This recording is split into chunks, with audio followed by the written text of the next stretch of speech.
सती पठाना, चत्तारो सती पठाना। सती का मतलब चत्तारो तर तुम्हाला समजतो, चत्तारो मतलब 4। सती का मतलब अवेयरनेस, जागरूकता। पठानो का मतलब प्रधान।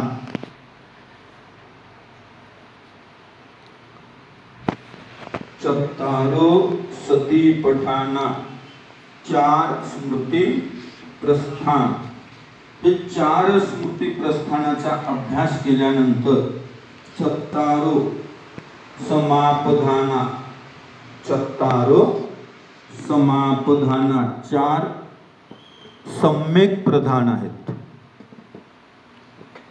त्या 4 सम्यक प्रधानाचा सुद्धा अभ्यास करायचा। हे 4 सम्यक प्रधान झाले चत्तारो रुद्धिपादो, 4 रुद्धिपाद आहेत। चत्तारो रुद्धिपादो, 4 रुद्धिपाद। हे 4 रुद्धिपादाचा अभ्यास केल्यानंतर पंचेंद्रियानी, इंद्रिय किती? 5, पंच इंद्रियानी। त्याचा अभ्यास झाल्यानंतर पंचबलानी, 5 बल आहेत। हे 5 बलाचा अभ्यास झालं, सत्त 7 भुजंगा, 7 भुजंगाचा अभ्यास करायचा आहे।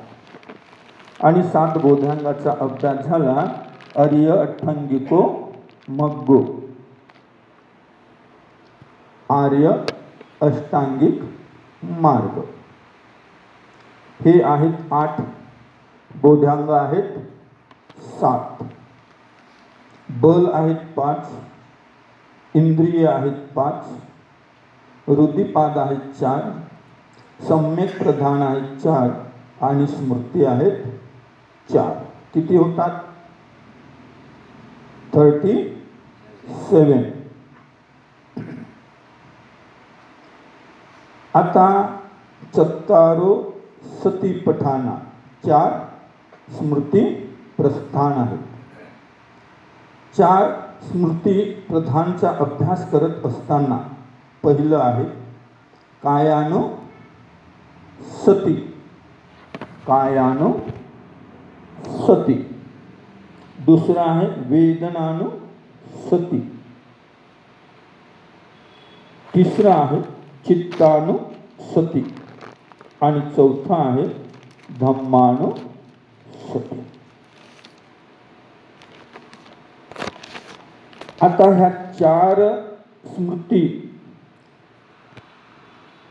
प्रस्थानचा अभ्यास करायचा आहे। चत्तारो हे शब्द तर तुमच्या कॅल्क्युलेशन मध्ये आले, 4 आहेत। सती का मतलब अवेयरनेस, स्मृती। सती ज्याला बरोबर कळलं नाही तर तो त्या सती प्रथेमध्ये निघून जातो। हां, लाकडावरती जे एखाद्या व्यक्तीला जाळल्या जातो पतीला, आणि मग ते पत्नी जे उडी घालते त्या आगीमध्ये, ती जी प्रथा होती ती प्रथा कुठली? सती। परंतु ही बुद्धवाणी आहे, बुद्धाची वचनं आहेत आणि ही बुद्धाची वचनं आहेत। कालांतराने शब्द आहे, शब्दाचं आपण अभ्यास। मी हात उचलला, इकडे घेऊन गेलो, हात उचलला, इकडे घेऊन गेलो, हात उचलला। परंतु ही क्रिया करत असताना आपण सजग असतो का? जागरूक असतो का? दुसरं उदाहरण बघूया। तुम्ही बाहेरून आलात भोजनदानातून, कार्यक्रमामध्ये कुठेतरी भोजनदान होतं, तो आपण काल आलो सगळे। आल्यानंतर आपण आधी कुठे गेलो, जिथे चप्पल ठेवली जाते तिकडे गेलो. मग आपण सगळ्यांनी चप्पल तिथे काढून ठेवली. आपण कुणाच्या चप्पलच्या जवळ माझी चप्पल काढून ठेवली, त्या चप्पलचा रंग कुठला होता आणि कुठल्या जागेवर आपण चप्पल काढून ठेवली, एवढी सजगता होती का आपल्याकडे? नाही होती. कधी कधी छत्री आपण कुठे, पाऊस होता का, आणलेली छत्री कुठे टाकून दिली, काही पत्ता नाही. अभयारण्य, सजगता, जागरूकता,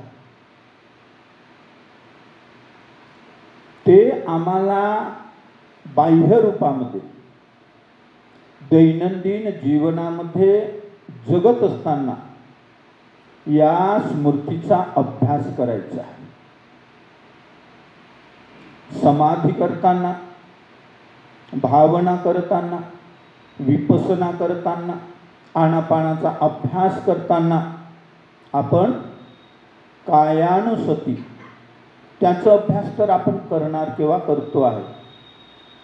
परंतु जो व्यवहारिक जीवन आहे, ह्या व्यवहारिक जीवनामध्ये जगत असताना आम्ही या सती संबोध्यांगाचा अभ्यास करतो का?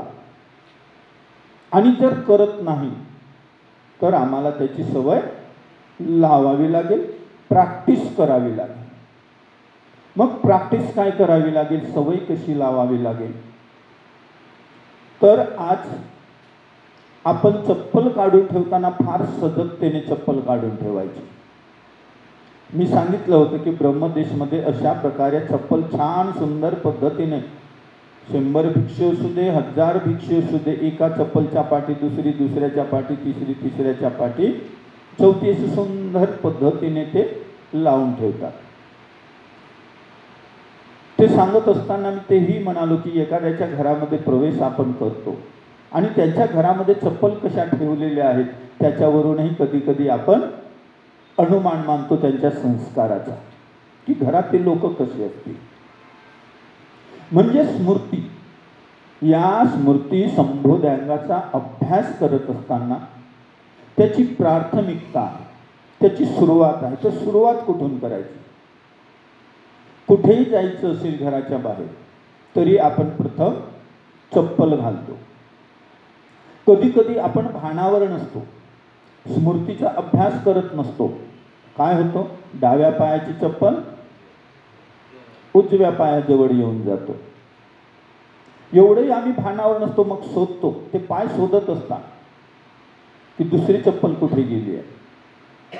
मग ती दुसरी चप्पल जेव्हा आमच्या पायाच्या जवळ येते तेव्हा ते चुकीची ठरते, कारण की अंगठाच जात नाही पुढे. आणि मग आपल्याला होश येतो, मग आपण जागरूक होतो, मग आपण सजग होतो. अरे गलती झाली आहे.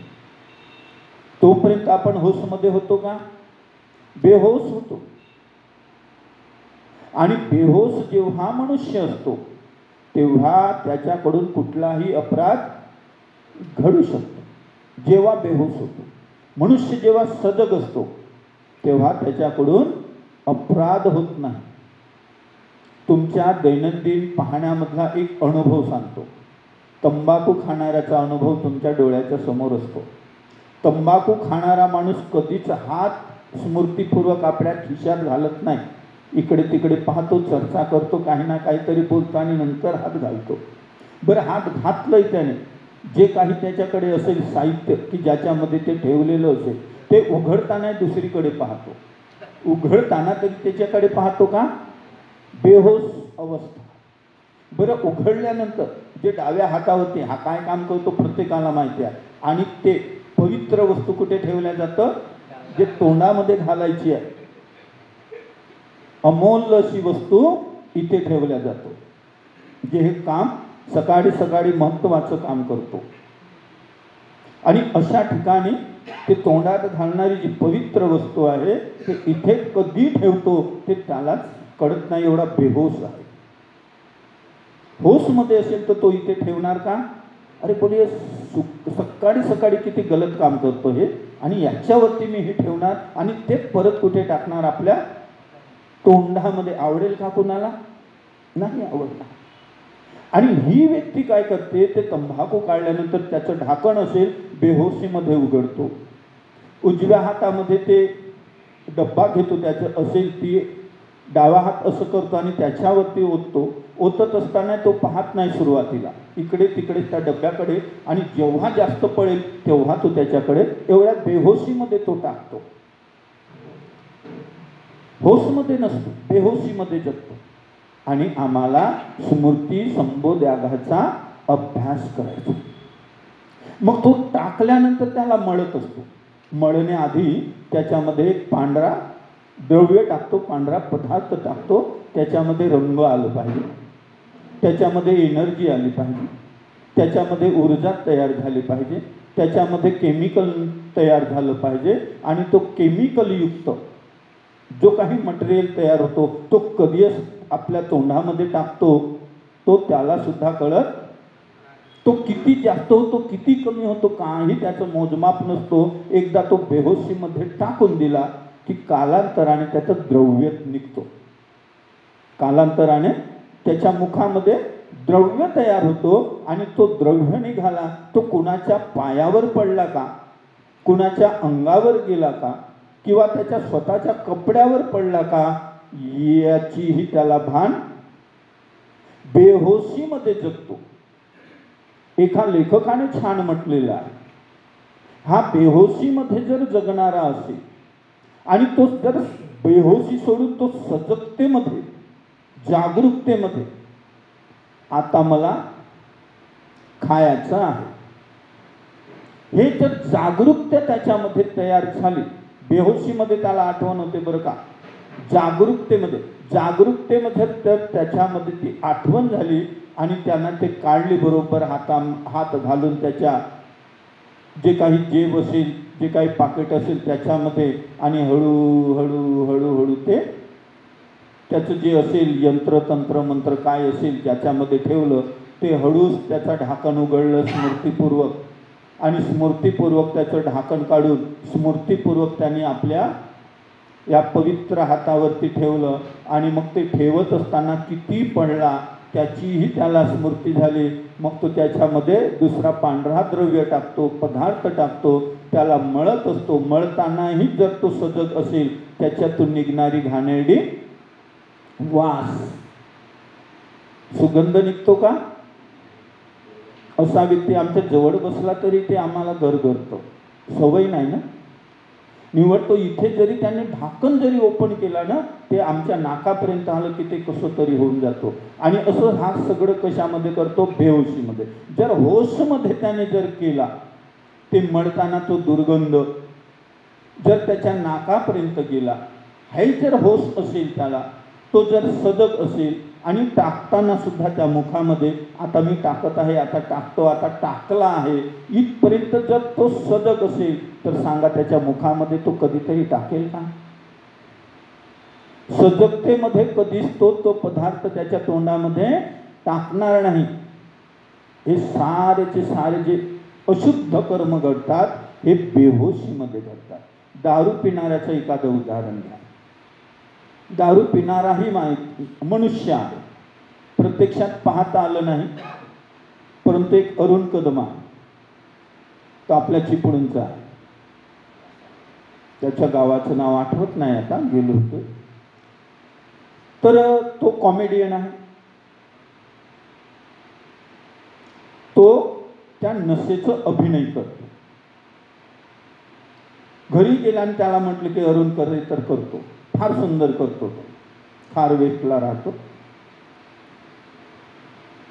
तर नशेचं अभिनय एवढा सुंदर करतो तो की ग्लास घेतो, ग्लासामध्ये असं खोटं खोटं ग्लास असतो त्याच्यामध्ये असं ओततो, आणि पिण्याआधी त्या असं इकडे तिकडे शिंपडतो, आणि तोंडात टाकण्याआधी डोळे बंद करतो.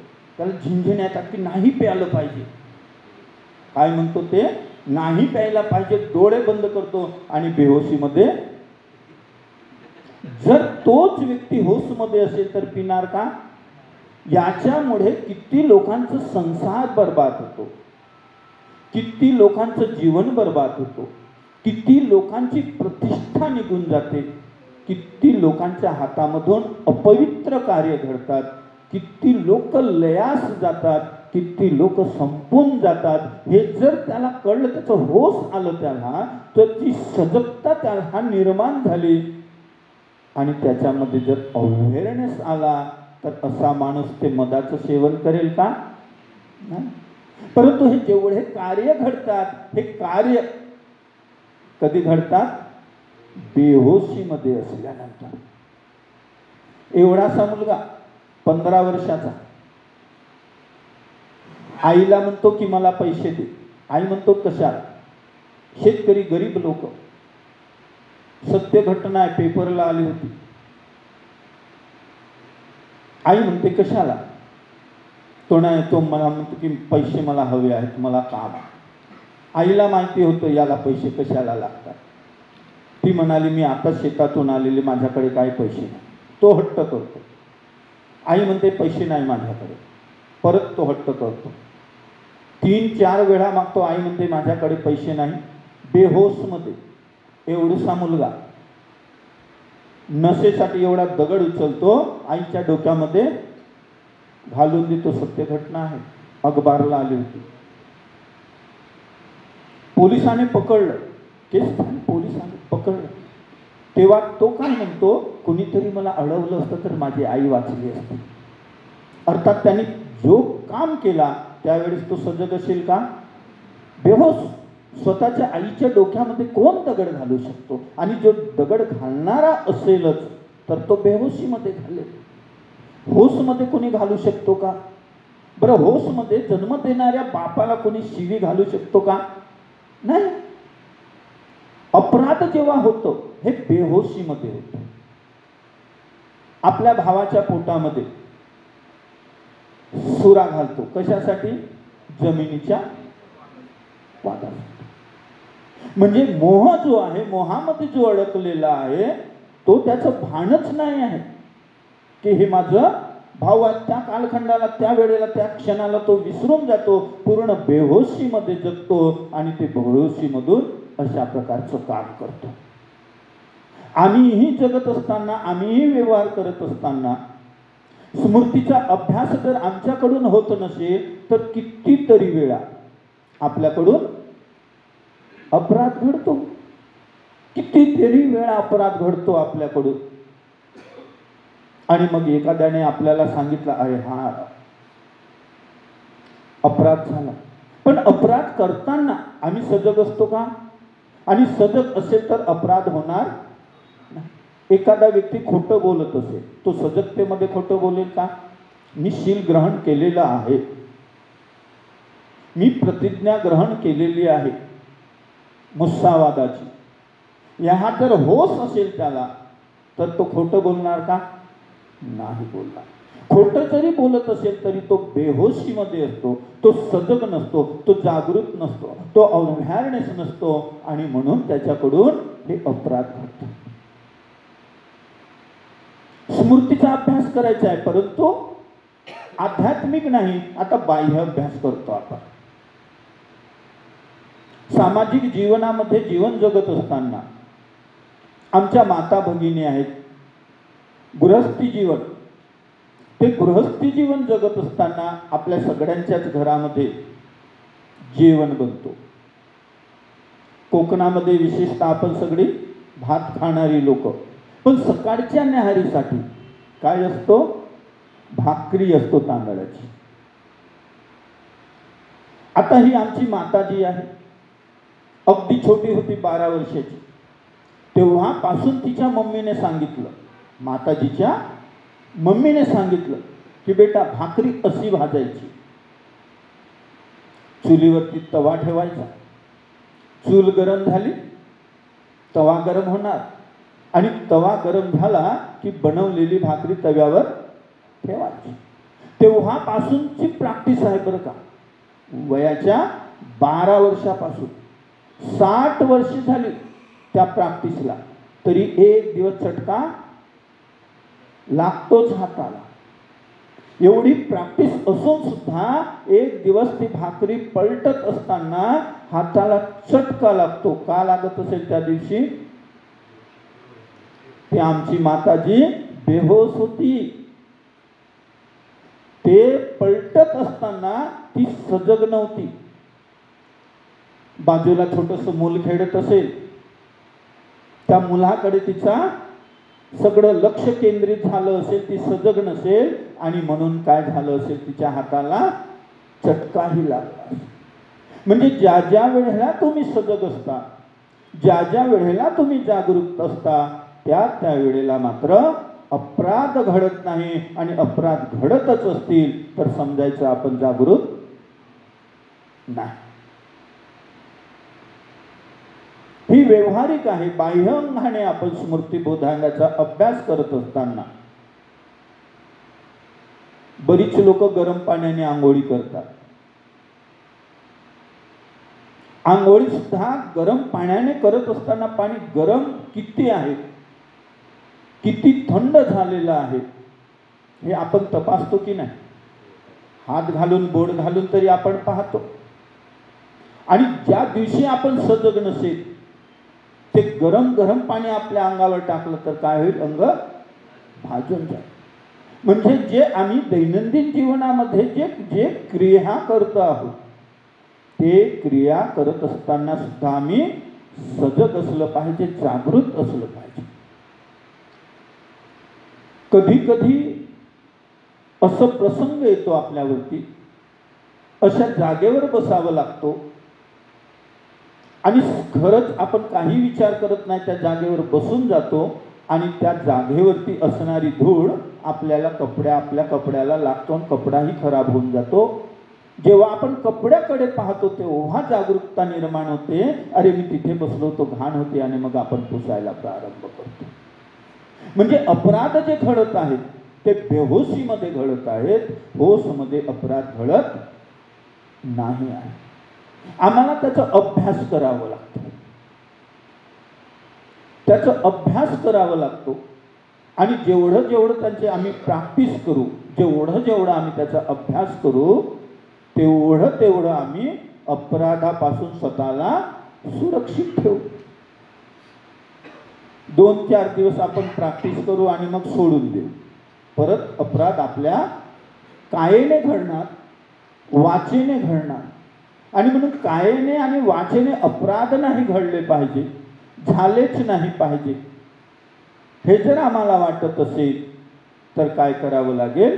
स्मृतिबोधांगाचा अभ्यास करावा लागेल. स्मृतिबोधांगाचा अभ्यास करावा लागेल. आणि म्हणून स्मृतिबोधांगाचा अभ्यास करत असताना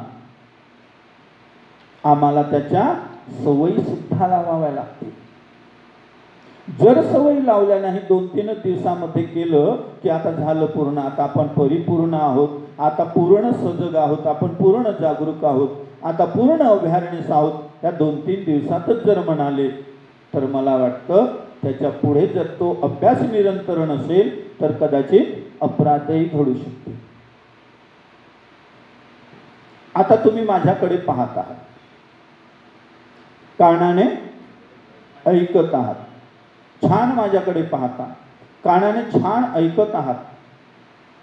परंतु तुमचा उजवा पाय कुठल्या पायावर ठेवलेला आहे एवढी सजगता आहे का? फक्त बसलेलो आहे मांडी घालून. कधी कधी कमरेचं पोकही निघालेलं असतो, पण आम्ही सजग नाही. आणि जेव्हा सजग असतो तेव्हा स्वतःला सरळ करतो. जेव्हा आम्ही सजग नसतो तेव्हा काय होतो? आमचं हे पाठ इकडे पुढे जातो, पोटाचं पुढे येतो, छाती पुढे येतो, पोक काढून आपण बसतो. सजग नाही आम्ही. आणि जेव्हा सजगता येते तेव्हा आपण सरळ होतो. म्हणजे आम्हाला आमच्या जीवनामध्ये, दैनंदिन जीवनामध्ये या स्मृतीचा अभ्यास करायचा असेल तर आमच्या या कायेपासून करावं लागणार आहे. आमचं उजवं पाय डाव्या पायावर ठेवलं आहे की डाव्या पाय उजव्या पायावर ठेवलेला आहे याचीही स्मृती आम्हाला असली पाहिजे. याही स्मृतीचा अभ्यास करायचा. मग भंतेजीकडे आम्ही पाहत आहोत, त्यांचे शब्द कानावर पडत आहेत, पण सहज हात इकडे गेला आणि इकडे खाजवलं, परत हात खाली आलं त्याच्या जागेवर. होशमध्ये खाजवलाय की बेहोशीमध्ये कळलंच नाही आम्हाला. हात कधी गेला, कधी इकडे खाजवून खाली आलं. ते सजगतेमध्ये, जागरूकतेमध्ये जे जे आम्ही क्रिया करत आहोत, कायेकडून, चित्ताकडे मी येतो, परंतु कायेकडून जे जे आम्ही कर्म करत आहोत, जे जे क्रिया होत आहेत, ही क्रिया आमच्या सजगतेकडून झालं पाहिजे, जागरूकतेकडून झालं पाहिजे, अवेअरनेस कडून झालं पाहिजे. समजण्यासाठी परत एकदा महिलांकडे जातो, आमच्या माता भगिनीकडे. ती दररोज कांदा कापते. जेवण बनवायचं म्हटलं तर एक सुरी लागतो आणि कांदा. एवढ्या दिवसाची प्रॅक्टिस आहे बरं का. तरी एक दिवस ते कांदा कापत असताना बोटावरती ती सुरी येऊनच जातो. त्यावेळेला आमच्या माता भगिनी एवढ्या दिवसाच्या प्रॅक्टिस मधूनही सुद्धा त्या दिवशी त्या बोटावरती सुरी आली आणि बोट कापल्या गेला. जेव्हा लाल रक्त बाहेर आला तेव्हा ती होशमध्ये आली. तोपर्यंत होशमध्ये होती का? नाही. बरं, हे जागरूकतेमध्ये कोणी आपला बोट स्वतः कापू शकेल का? नाही. म्हणजे ही क्रिया जी घडलेली आहे, बोट जी कापल्या गेलेलं आहे कांदा कापत असताना, हे सुद्धा बेहोशीमध्ये झालेलं आहे. जर तीच आमची माता किंवा भगिनी ही जर सजगतेने कांदा कापलं तर ती सुरी कांदा सोडून बोटावर येणार. अर्थात जे जे अपराध होतात, हे अपराध,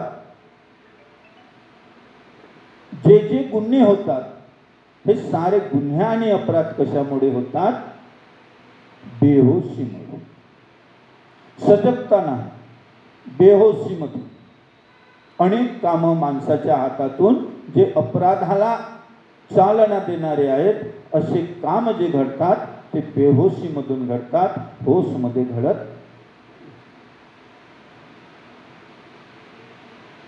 आणि म्हणून आमचं शरीर आहे, शरीराचे अनेक अंग आहेत. जे जे अंग आहेत आमच्या शरीरामध्ये, ते अंग हलवत असताना किंवा त्याचं काम करत असताना सजगतेमध्ये जर आम्ही असलो, जागरूकतेमध्ये असलो, तर मला वाटतं आमच्या शरीराच्या कुठल्याही अंगातून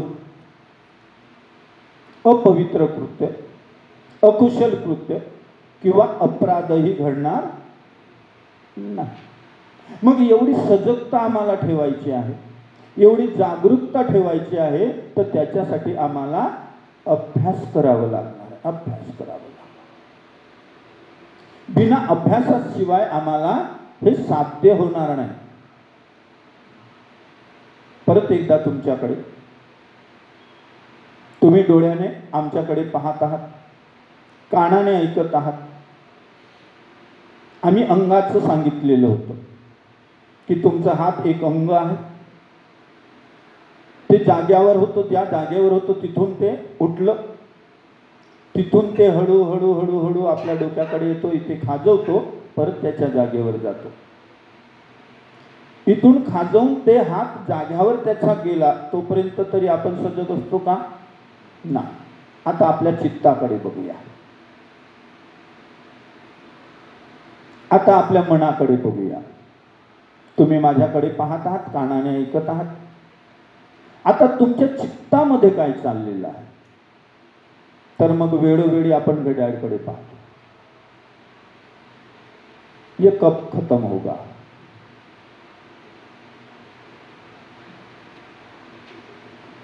उसके बाद खाने को कब मिलेगा?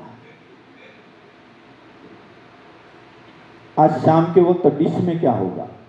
एप्पल होगा, बनाना मिलेगा, अमरूद होगा और कुछ चीज,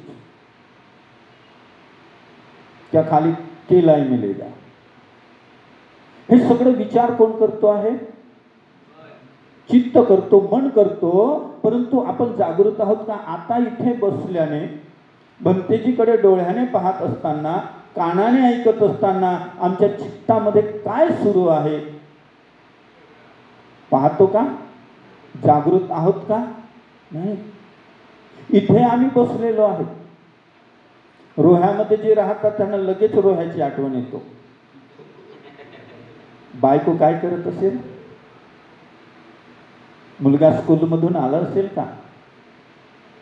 अरे 7 वाजले, हां भगवंताला मेणबत्ती लावायची आहे, वंदना लावायची आहे. हे सगळं आपल्या चित्तामध्ये फिरत आहे. चित्तामध्ये ह्या सगळ्या गोष्टी येत आहेत, परंतु ते आपण पाहतो का? डोळ्याने आपण पाहत आहोत, कानाने ऐकत आहोत, परंतु चित्तामध्ये काय काय उत्पन्न होत आहे आमच्या डोक्यामध्ये, आमच्या चित्तामध्ये, आमच्या मनामध्ये, ते पाहण्यासाठी आपण जागृत आहोत का? नाही.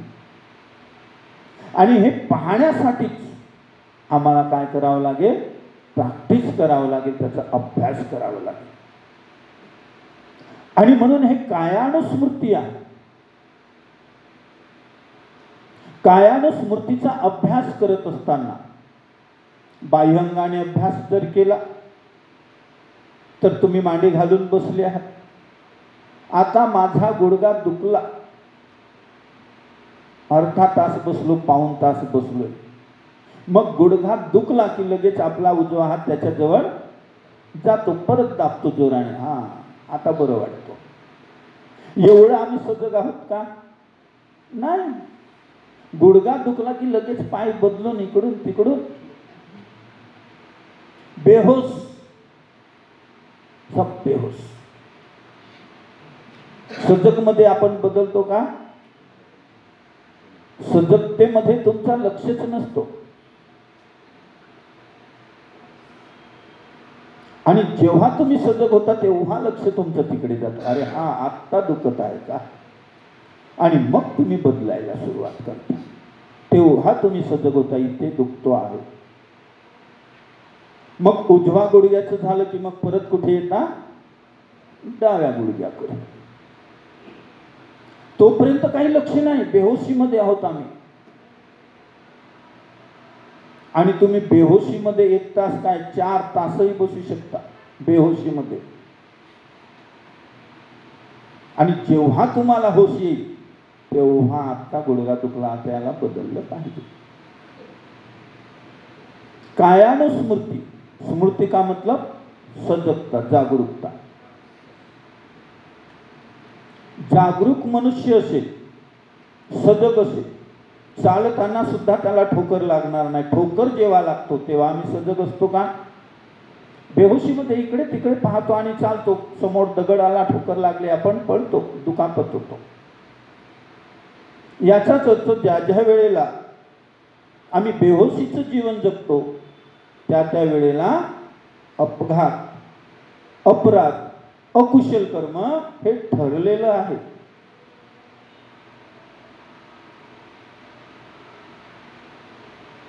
आणि म्हणून आमच्या ह्या संपूर्ण कायेच अभ्यास जेव्हा आम्ही करतो तेव्हा सकाळी आम्ही उठतो, आंघोळीला जातो.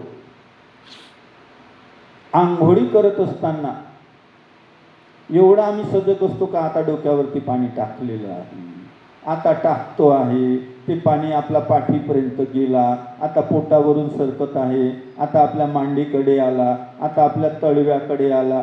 एवढं सजग असतो का आपण? सब बेहोशी नाही.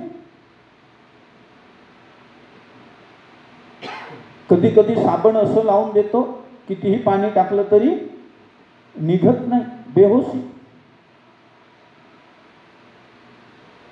आम्हाला क्षण प्रतिक्षण गोयंका गुरुजी सांगतात सजग राहिलं पाहिजे, सजग राहिलं. आणि म्हणून आम्हाला कायाची स्मृती. 3.5 हाताचं देह आहे, काया आहे. ह्या कायेला आपण खूप सजवतो. काय काय ते आपण ह्या कायेला लावून देतो, कितीतरी चमकवतो आपण त्या कायेला, पण ते सगळं बेहोशीमध्ये आहे. कायो जिगुच्चो सकलो दुगंधो गच्छन्ति सब्बे मरणं. मी मरणार आहे याची सजगता असतो का? नाही. माझ्या बाजूचा मरेल पण मी मरणार, माझ्या समोरचा मरेल पण मी मरणार नाही. मी अमर, तो मरणार नाही. सजगता, आज न उद्या आपण मरणार. म्हणून ओशोने एका ठिकाणी छान म्हटलेलं आहे. काय म्हणतात ओशो? जो मृत्यू को देखता है तो सही माने में जीवन जीता है. मृत्यूला पाहण्याची कला. आपण किती क्षण प्रतिक्षण मरत आहोत. प्रत्येक क्षणाला आमची काया आहे हे नष्ट होत आहे. प्रत्येक क्षणाला. एका क्षणाआधी जी काया होती ती काया आता राहिलेली नाही. 1 वर्षामध्ये जी काया होती ती राहणार नाही. 2 वर्ष झाल्यानंतर ती काया राहणार नाही. 50 वर्ष झाल्यानंतरही ती काया. छोटे होते, तरुण होता, तरुणचा काय झाला, मग वयस्क झाला आणि वयस्कचा सिटीजन झाला. एवढं छान गुबगुबीत बाळ होतं. कुणीही त्याला उचलायचे, खांद्यावर घ्यायचे, कुणी उचलायचे, खांद्यावर घ्यायचे. किती छान दिसत होतं. सिटीजन झालं. कोणी उचलतो का खांद्यावर आपल्या?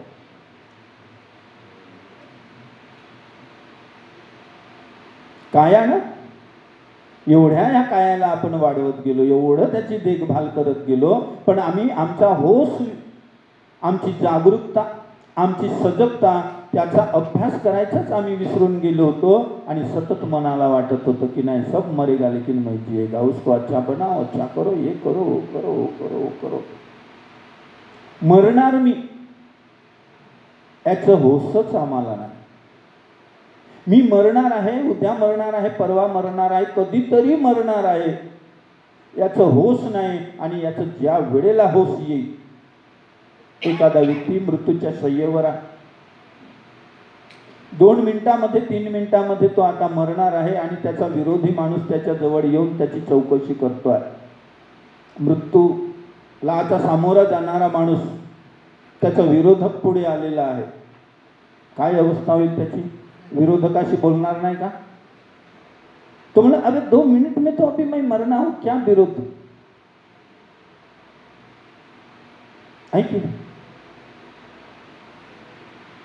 आणि म्हणून कधी कधी हे कायो जिगुचो सकलो दुगंधो गच्छन्ति सब्बे मरणं अहंच, हे बोलत असताना आमच्यामध्ये होश आला पाहिजे. आम्ही जागरूक राहिलो पाहिजे, आम्ही सजग राहिलो पाहिजे आणि कायानुपस्थितीचा अभ्यास केला पाहिजे. कायानुसतीचा अभ्यास केला पाहिजे. या कायेच्या प्रती कधी अपराध घडणार नाही, वाचने नाही आणि काय नाही, याची प्रॅक्टिस आपण केली. चित्ताची सुद्धा स्मृती. माझं चित्त आता कुठल्या दिशेने जातो आहे? चित्तामध्ये रागाने प्रवेश केला का? चित्तामध्ये द्वेषाने प्रवेश केला का? चित्तामध्ये मोहाने प्रवेश केला का? चित्तामध्ये अहंकाराने प्रवेश केला का? किंवा चित्तामध्ये क्रोधाने प्रवेश केला का? हे आम्हाला सजगतेने पाहावं लागेल. आणि जेव्हा आम्ही हे पाहायला लागतो, जेव्हा आम्ही सजग असतो, तेव्हा हा क्रोधही प्रवेश करत नाही. आणि क्रोधाने जर प्रवेश केला तर आपण व्याकुळ होऊ. द्वेषाने जर प्रवेश केला तरीही आपण व्याकुळ होतो.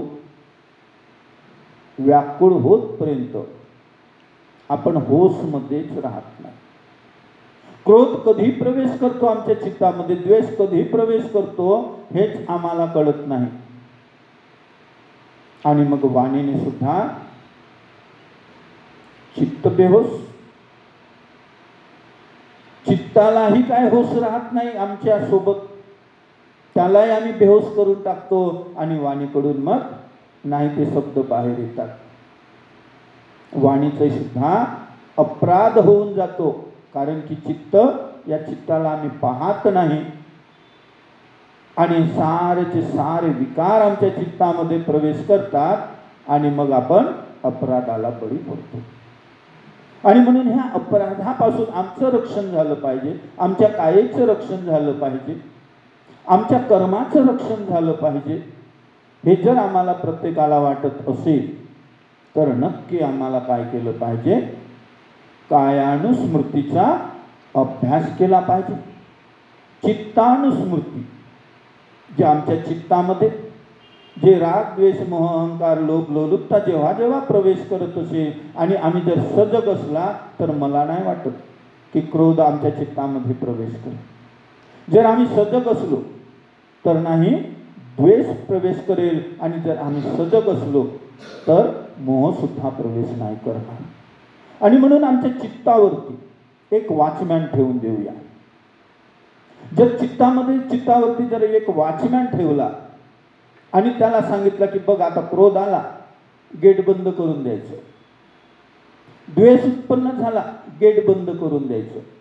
मोह उत्पन्न झाला की गेट बंद करून द्यायचं. एखाद्याच्या प्रति तिरस्कार जरी उत्पन्न झाला तरी गेट बंद करून द्यायचं. तुमच्या चित्तामध्ये प्रवेश करतील का हे विकार? नाही. मग तो गेट आणि वॉचमॅन कोण असेल? तर ते सजगता आहे, तो जागरूकता आहे. हा जर जागरूकता नावाचा वॉचमॅन जर आमच्या चित्ताच्या अगदी गेटवरती बसवून ठेवला तर तो येऊच देणार नाही, कारण की तो जागरूक आहे. आणि जागरूक चित्ताला माहिती आहे की हा क्रोध आहे, क्रोध आल्यानंतर काय आपला भला करणार? द्वेष उत्पन्न होतो, द्वेष जरी आमच्या चित्तामध्ये प्रवेश केला तरी आपलं काय भलं करणार नाही. एवढी सजगता, एवढी जागरूकता आमच्या चित्तामध्ये आली, आमच्या कायेमध्ये आली, तरीही मला वाटतं आपल्याकडून अपराध घडणार नाही. आणि अपराध जर घडले नाही, अकुशल कर्म जर घडले नाही तर काय घडतील? कुशल कर्म. आणि कुशल कर्माचे परिणाम तुम्हाला माहिती आहे. कुशल कर्म हे तुम्हाला सुगतीकडे घेऊन जाणार आहे. कुशल कर्मातून तुम्हाला पुण्य संपादित होणार आहे. आणि खूप तुमचे पुण्य संपादित झाले, खूप तुमच्याकडून कुशल कर्म जर झाले तर निश्चित श्रोतापती तरी फळ किंवा मार्ग तरी तुम्हाला मिळालं पाहिजे. त्याच्यासाठी आपण प्रयत्न करूया. जीवनामध्ये निर्वाणाची दिशा मिळाली पाहिजे, निर्वाणाचं पथ मिळालं पाहिजे, निर्वाणाचा मार्ग तरी मिळालं पाहिजे. जरी नाही निर्वाण मिळाला तरी मार्ग तरी मिळालं पाहिजे. त्या मार्गावर आरूढ तरी होता आलं पाहिजे. एवढे तरी कुशल कर्म आमच्या कायेकडून, आमच्या वाणीकडून, आमच्या चित्ताकडून जर झाले तर निश्चित आमचं रक्षण झाल्याशिवाय राहणार नाही अकुशल कर्मापासून. आणि जे जे आमच्या कायेकडून, वाचेकडून, चित्ताकडून जे घडतील ते कुशलच कर्म घडतील. आणि कुशल कर्म हे तुम्हाला नेहमी सुगतीकडे घेऊन जातील अशी आशा करतो. हा सेशन होता, हा एक वर्ग होता, हा एक टाईम होता आपल्याला. त्याच्यानंतरचं टाईम तुम्हाला माहितीच आहे. आणि छान सुंदर पद्धतीने बसून आज हा जो वेळ आहे हा वेळ आपण श्रवण करण्यामध्ये, चित्ताच्या अवस्थेला, कायेच्या अवस्थेला सजग ठेवण्यामध्ये जागरूकता निर्माण केली. तेव्हा आम्ही तुम्हाला सगळ्यांना मनापासून धन्यवाद देतो. महेश कांबळे, महेश